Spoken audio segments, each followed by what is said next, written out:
Hey, so today we're diving into First Chronicles, and honestly, it's kind of fascinating when you start peeling back the layers. We're talking genealogies, family trees, and the history of Israel, but it's more than just names on a page. There's mercy, redemption, and God's hand moving through generations in ways you might not expect. We're going to see how these stories show His providence, and how even the smallest details in people's lives can point to something bigger. Trust me, it's way more exciting than it sounds. Alright, so let's talk about why First Chronicles even exists. I mean, at first glance, you might think, okay, it's just a bunch of genealogies, right? Names on names on names. And yeah, it can feel kind of dry. But there's actually a really important reason for all of that you've got to picture the scene. The Jewish people have just come through this massive, brutal period of history. Around 586 BC, after years of ignoring God and being unfaithful, the southern kingdom of Judah was conquered by Babylon, Jerusalem totally besieged, the temple destroyed. Thousands of people were deported to Babylon, and they were stuck there for 70 years. 70 years, that's more than a lifetime for some people. Imagine being born there and never having actually lived in your ancestral homeland. Or if you were a kid when they were taken, by the time you get older, the land, the traditions, even the language feels foreign. So, after all that, God's providence steps in, the Babylonians fall, and the Persian king, Cyrus, comes to power. And here's the thing, Cyrus does something incredible. He allows the Jews to return to their homeland. Now, why? Honestly, there's no political reason that really makes sense. He's a pagan king, yet he's moved by God to show compassion. And suddenly, these returning exiles are faced with a homeland in ruins, and a culture that they barely remember firsthand. They need guidance. They need a map, a handbook, something to anchor them to who they are and where they came from. And that's where First Chronicles comes in. Like, Chronicles acts as this sort of spiritual and historical GPS. It's like, okay, here's your lineage, here's your family tree, here's your heritage. It's a reminder of God's faithfulness through generations, and a guide for understanding their identity. Think about it, after 70 years of exile, a lot of people probably felt lost. Who am I? Where do I belong? What's my connection to this land and my people? The genealogies weren't just arbitrary records. They were a way for the exiles to say, oh, I belong to this line, I belong to this tribe, and God has been working through my family, even when I couldn't see it. It's a reconnection to purpose, heritage, and history. And let's be honest, the genealogies serve a bigger narrative too. They show that God's plan didn't just stop because things got messy. Even in exile, His hand was still moving. Through Abraham, Isaac, Jacob, and the tribes, His providence is clear. The families, the sons, the descendants, all of them have a role in the story that ultimately points to God's redemption and provision. And yes, a lot of the names are long and hard to pronounce, but the point isn't the names themselves, it's what they represent: a lineage, a legacy, and a story of God's faithfulness through generations. So when you read through First Chronicles, it's kind of like sitting down with a family album after a long absence. You see the connections, you see the history, and you start to understand why this people, this nation, matters in God's plan. It reassures the returning exiles that despite the exile, despite the destruction, they still have a place, a purpose, and a story that fits into something much bigger than themselves. And that's huge. It's easy to get caught up in the names and numbers and skip over the meaning, but at its core, Chronicles is about identity, belonging, and seeing God's hand in the tapestry of history. It reminds the people, and us too, that God's providence isn't random, even in exile. Even in hardship, He's moving, guiding, and keeping His promises. And that's why genealogies matter. They're not just historical notes. They're a map back to God, a way for a people to remember who they are and whose they are. Okay, so let's dive into the story of Abraham, Isaac, Jacob, and the 12 sons, because honestly, it's kind of wild when you look at it all together. So, Abraham, right? He's considered the patriarch, the starting point of the Jewish faith, and really the foundation of so much of what comes later. What's amazing is that Abraham wasn't born into anything special. He wasn't Jewish. He was just living his life in Ur of the Chaldeans, this city in ancient Mesopotamia, which is basically modern Iraq. He was just doing his thing, a pagan living in a completely different culture. But God steps in and says, "Hey, Abraham, I've got a plan for you. Through you, I'm going to create a great nation. And not just a small nation, like you can count on your fingers, but countless people, too many to even number, like the stars in the sky. And that's pretty incredible, right? From one man, God sets in motion something huge. So, Abraham and his wife, Sarah, they have this son, Isaac, and Isaac continues the line. And then we move to Jacob, who is also called Yaakov in Hebrew. Now, Jacob is a character, let me tell you, his name, Yaakov, literally means deceiver, or he grabs at the heel, kind of like he's always trying to trick somebody. And honestly, he lives up to that name for a while. He's crafty, he's sneaky, he's doing what his name suggests. But here's where it gets really interesting. One night, Jacob literally wrestles with God. Yeah, I mean, a physical encounter.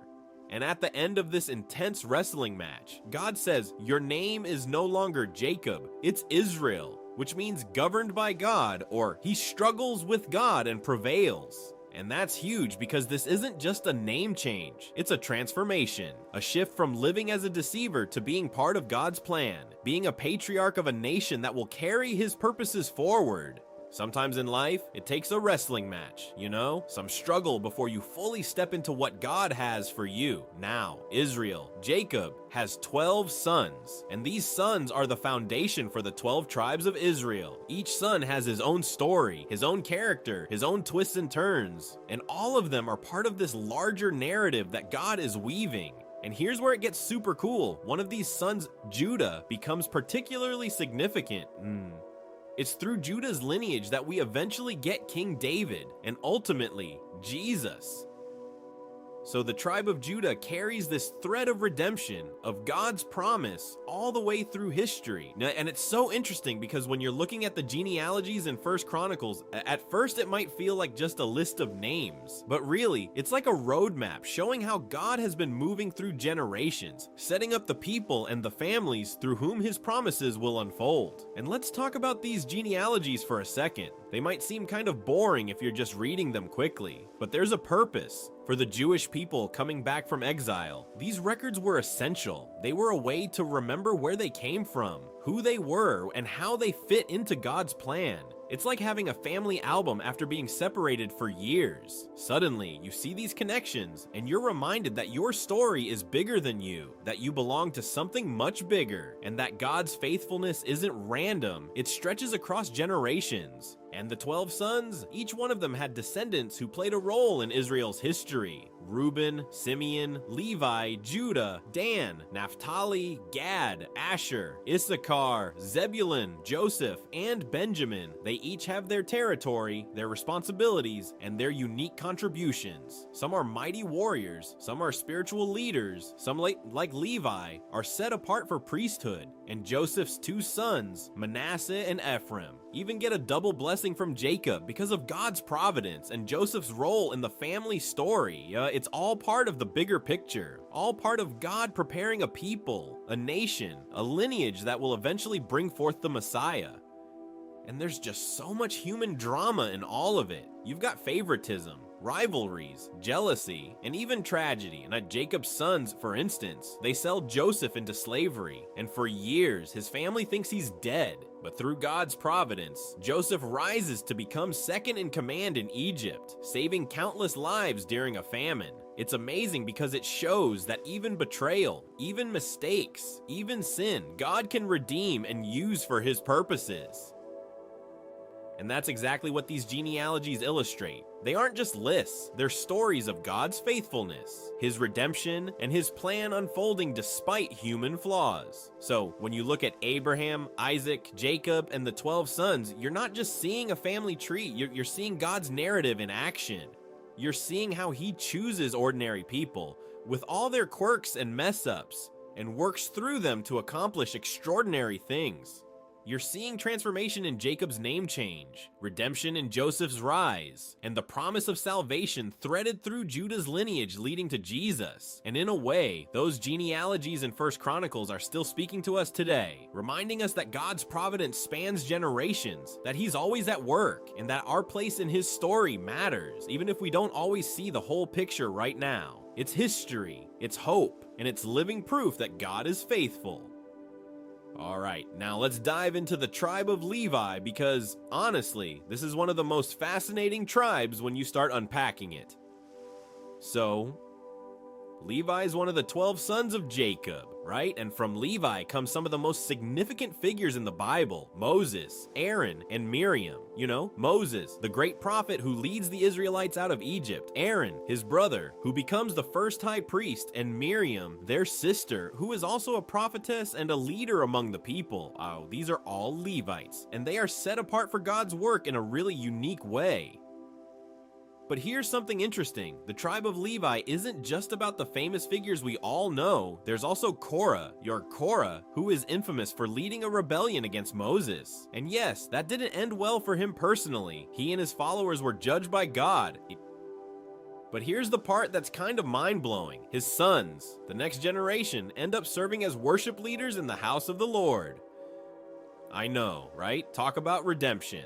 Even though Korah himself rebelled and was punished, his descendants went on to play a key role in leading God's people in worship. It's a reminder that our past, even the mistakes of our ancestors, doesn't have to define the future. God's grace can take what seems like failure and turn it into something beautiful. And speaking of worship, the sons of Korah actually wrote a number of psalms, like 11 of them, if you can believe it. Psalms 42 through 49, 84, 85, 87, and 88 are all attributed to them. And then you have Asaph, another Levite, who wrote 12 psalms, chapters 50 and 73 through 83. These weren't just songs, they were spiritual expressions, prayers, and teachings that helped guide the people. And again, it's a powerful picture of redemption, even from a line that experienced rebellion and consequences. God produced worship and guidance for his people. Now, the Levites had a pretty unique role overall. Unlike the other tribes, they weren't given large territories to farm or cities to rule over. Instead, they were set apart for service, priestly duties, teaching the law, and leading worship in the sanctuary. They were God's designated servants, his hands and voice among the people. And part of that service included the cities of refuge, which is kind of amazing. These were specific cities set aside as safe havens for people who had accidentally killed someone, giving them protection until a fair trial could be held. And here's the deeper connection. It's not just a legal safeguard, it's a spiritual principle.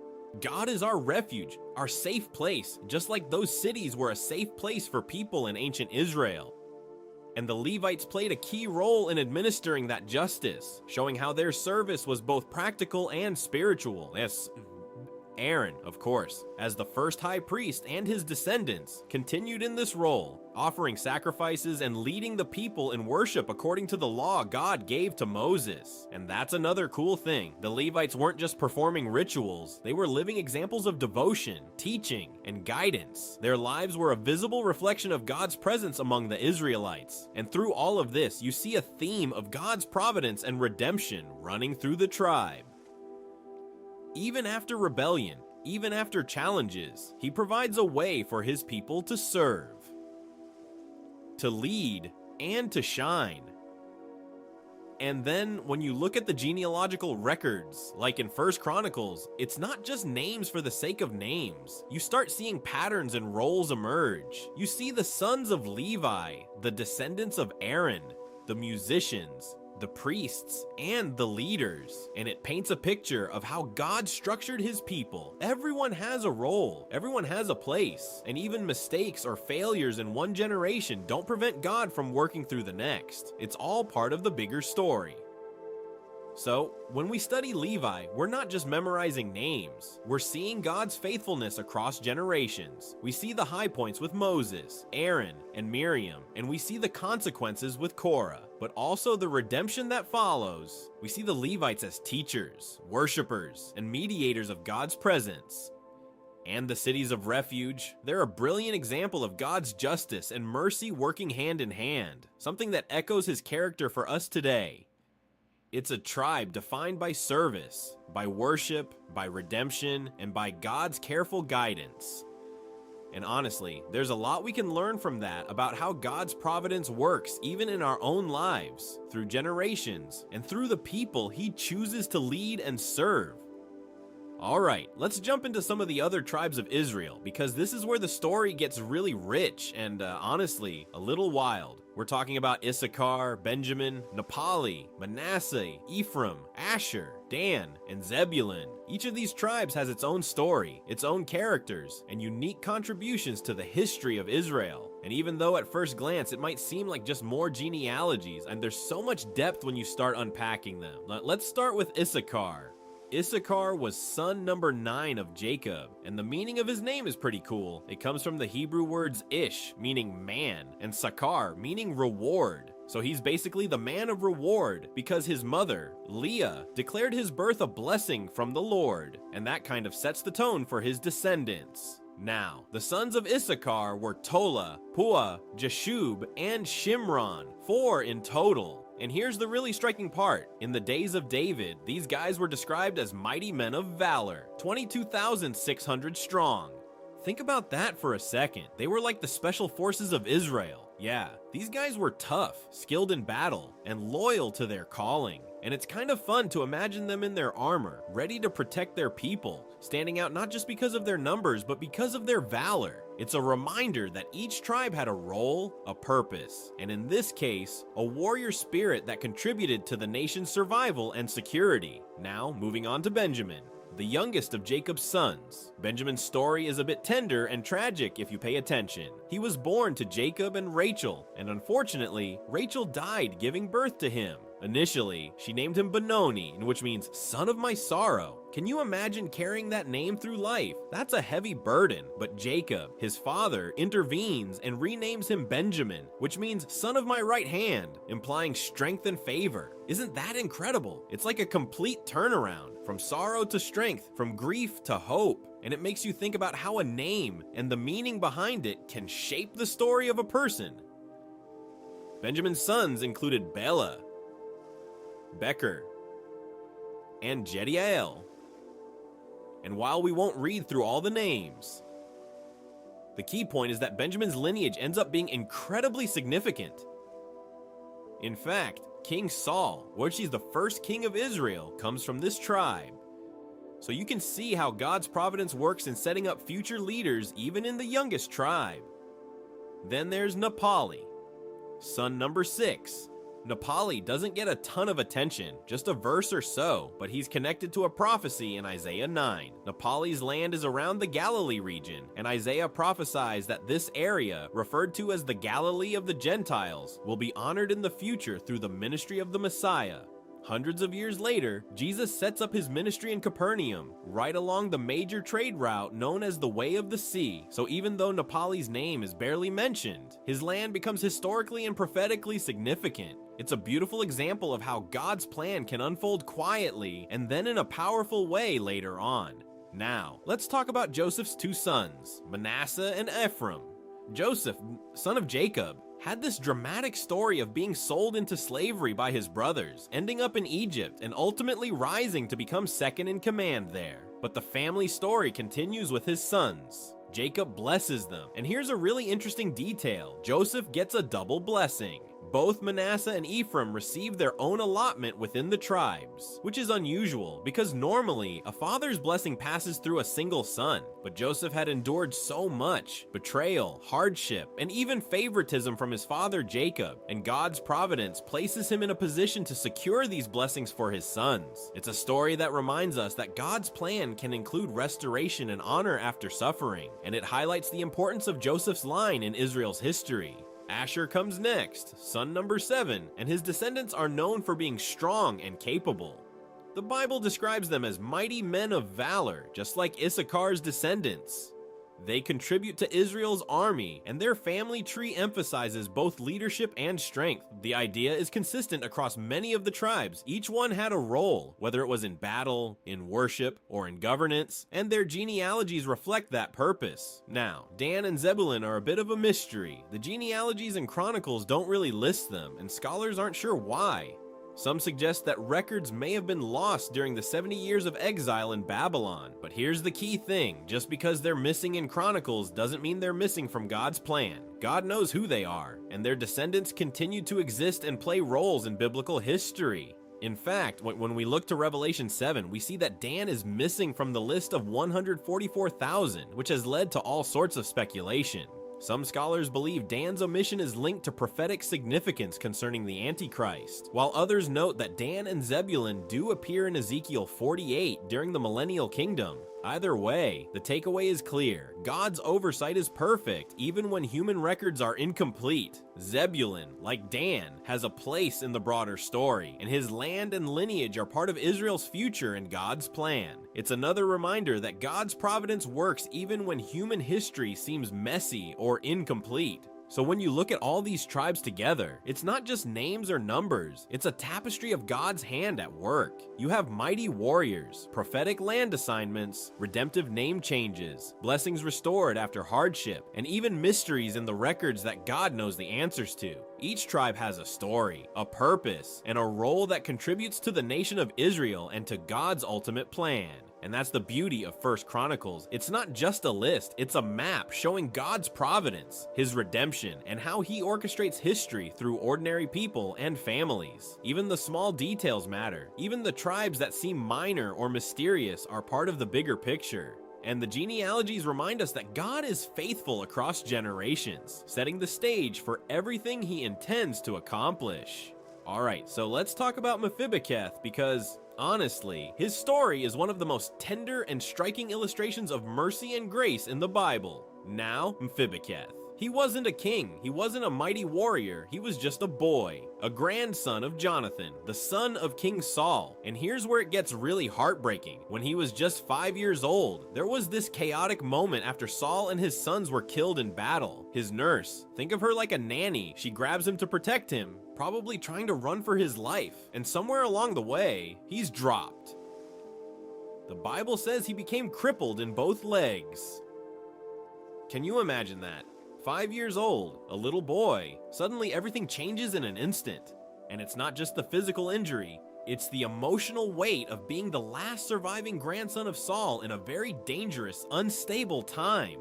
Now, here's where the story takes a beautiful turn. David, who would later become king, had a deep, genuine friendship with Jonathan, Mephibosheth's father. They weren't just buddies, they had this covenant, this oath between them. Jonathan said something to David along the lines of, "If anything ever happens to me, take care of my family." And fast forward a few years, Jonathan and Saul are dead. The family line is in danger, and David becomes king.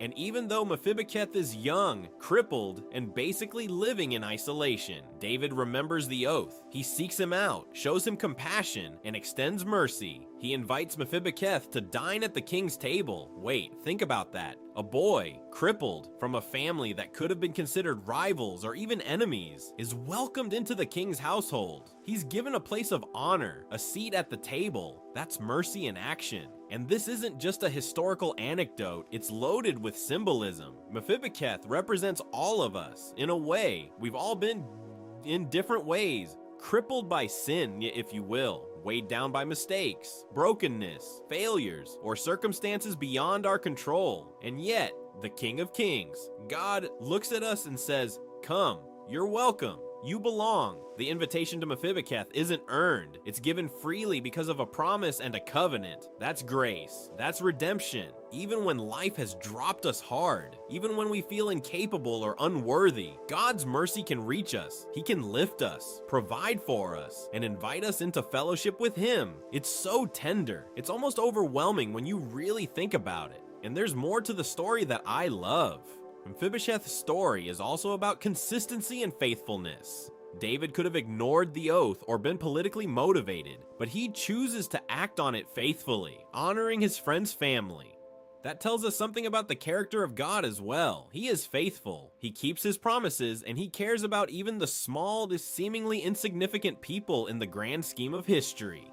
And this, friends, is a reminder to us that no one is beyond God's reach. He redeems, He restores, He invites us to His table, and He does so not because of what we've done, but because of His covenant love and mercy. Now, I want you to think about the bigger picture. Mephibosheth, sitting at the king's table, isn't just a personal restoration, it's a glimpse of something eternal. It's like a foreshadowing of what we experience through Jesus.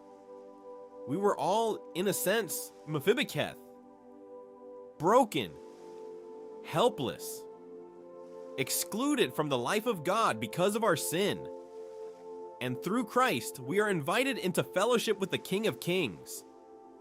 We are offered grace, not because we deserve it, but because God is merciful. And like Mephibosheth, we are given a place at the table, a seat of honor, and a reminder that God's love covers us completely. And the tender thing about this story is that it's imperfect, right? Life isn't neat. Mephibosheth's accident, the chaos of the battlefield, the deaths of his father and grandfather, all of that is messy and tragic. But even in that mess, God's providence shines through. That's what makes this story so human and relatable. It's not polished. It's real and it's powerful. It tells us that God can work through our brokenness, our limitations, our moments of despair to bring about redemption and mercy.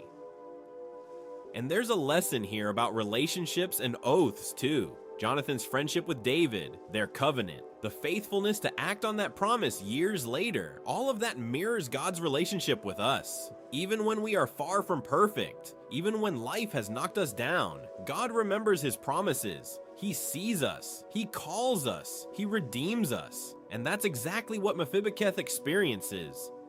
A tangible, life-changing mercy that restores his place and dignity. So when we think about Mephibosheth, it's more than a historical story. It's a living picture of grace, mercy, and redemption. It teaches us that no matter how broken or small we feel, God invites us to his table. He redeems our past. He honors his promises. And he gives us a place in his kingdom. And like David's faithfulness to Mephibosheth, God's faithfulness to us is unwavering. Even when life is messy, even when our circumstances feel hopeless, his mercy is real, his grace is sufficient, and his invitation is always open. And honestly, that's just an amazing reminder of how tender, patient, and loving our God is, and how even the smallest, weakest among us can be lifted into the fullness of his mercy, okay? So let's take a look at 1 Chronicles chapter 9, because this chapter has some really interesting points, especially if you pay attention to the context at first glance. It's a continuation of the genealogies, which, I know, can feel a bit tedious if you're just reading the names. But here's the thing, these genealogies weren't written just for record keeping. They were written for people who had returned from Babylon after 70 years of exile. Think about that for a second, 70 years. That's a whole generation or more who either grew up in Babylon or were born there.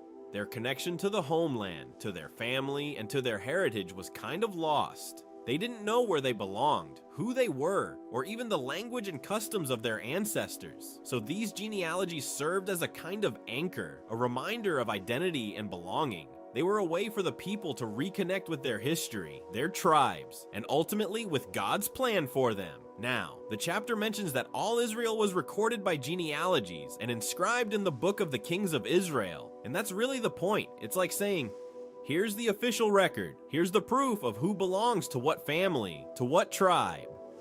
It's not just about knowing names, it's about understanding your place in the bigger story. And in this case, after returning from exile, it was absolutely crucial. Because the land was in ruins, the cities were destroyed, and a lot of traditions had been interrupted. Knowing their lineage gave them a sense of continuity, a sense that God's promises were still valid and that they were still part of his plan. One of the interesting points here is the omission of Dan and Zebulun from these genealogies. Now, scholars aren't entirely sure why they're missing. Some think it might be due to lost records over 70 years, or maybe something happened to the documentation. But here's the thing, their absence in Chronicles doesn't mean they're forgotten by God. Not at all. God's providence is perfect, and his knowledge of each tribe is complete. And it's fascinating when you connect this to Revelation 7, where the 144,000 are listed, 12,000 from each of the 12 tribes. Dan is missing there too, but Manasseh is included. And so, people have speculated a lot about why Dan is absent. Some link it to prophecy, some to historical circumstances. But the main point is that God hasn't lost track of anything. His plan is still unfolding, even if we don't understand all the details. And that brings us back to the larger theme of this chapter, God's providence. Even when things seem messy, even when genealogical records are incomplete or confusing, God is working. He knows who belongs where, He knows the history, and He's guiding the restoration of His people. That's a comforting thought because it reminds us that the gaps in our own understanding or in history don't limit His plan. Whether it's Dan, Zebulun, or anyone else, God's oversight is complete. So, Chapter 9 also highlights the practical side of the return from Babylon. It talks about the first inhabitants who resettled their possessions, including the Israelites, priests, Levites, and temple servants called the Nethinim. It's kind of fascinating that between verse 1 and verse 2, the Bible essentially skips over those 70 years. It's like a blank page, a period that was messy, perhaps even shameful, because it came as a result of unfaithfulness. And then suddenly it says, okay, now they're back, and here's what it looks like. It's a reminder that God often skips over the messy parts in His storytelling to focus on restoration and purpose.